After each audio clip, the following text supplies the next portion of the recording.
কি হবে না? শুধু আল্লাহ রসুল আল্লাহ রাজি হবে হবে তা নয়, আপন আপন মুর্শিদও রাজি। আপনার আমার মুর্শিদও কি হবে? খুশি হবে। দেখো আমার গোলাম এই কষ্ট করে গরমের দিনে নফল রোজা রেখেছে, আমি অনেক খুশি হয়েছি, তার জন্য দোয়া করি। কে করবে দোয়া? আপনার আমার খুশি নাজাতের জন্য আল্লাহ রাসূলের কাছে দোয়া করি। সেই দোয়া কি কবুল হবে না কবুল হবে না?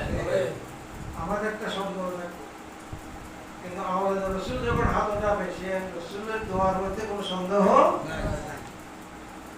কথাটা বুঝাতে পারছি? যে আলোচনার ঘটনা অনেকক্ষণ হয়ে গেছে, অনেকেই অনেক কাজ সঠিকটি শাখা বাংলাদেশে আপনি বৃহস্পতিবারই, আর সৌদি আরবে হাজি সাহেবদের ঈদ হলো বুধবার। হাজি সাহেবদের ঈদ কবে? বুধবার।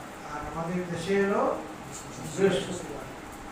একদিন পরেই আমাদের দেশে দেখা গেছে, সেই কারণে বৃহস্পতিবার আমাদের দেশে পবিত্র ঈদুল আজহা অনুষ্ঠিত হবে। কেন্দ্রীয় ঈদগাতে সকাল ৮ ঘটিকায় ঈদের জামাত। আর যদি বৃষ্টি থাকে তাহলে বিভিন্ন মসজিদে যারা ইচ্ছা করে তারা সেখানে জামাত করতে পারে।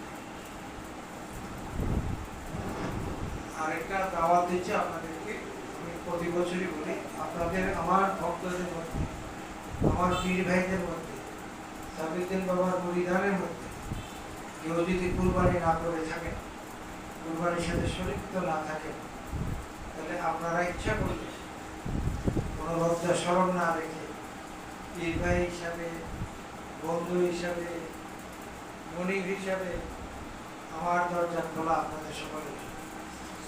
আপনারা সকলেই আসবেন, আসার চেষ্টা করবেন। আমি কি বোঝাতে পারছি? দাওয়াতের নম্বরটা বোঝাতে পারছি? এতে কি করলাম? আমার এখানে দাওয়াত কবে? ঈদের দিন সকালে একবারে কোরবানি থেকে আরম্ভ করে শেষ পর্যন্ত খাওয়া দাওয়া করে তারপরে বিদায় হবে। আপনাদের সকলের জন্য শিশু ব্যবস্থা থাকবে, আপনারা সকলে আসবেন। এখনই আমরা দোয়া করব এবং আগামী শুক্রবার আমরা মাহফিল করব।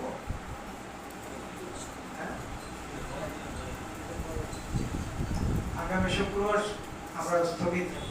আর কাদের সাহেব যদি কুমিল্লা থাকেন, খানকা শরীফ খোলা রেখে যাদের মন চায় বেশি জায়গা চলে যাবে। ঠিক আছে? তাহলে আগামী শুক্রবার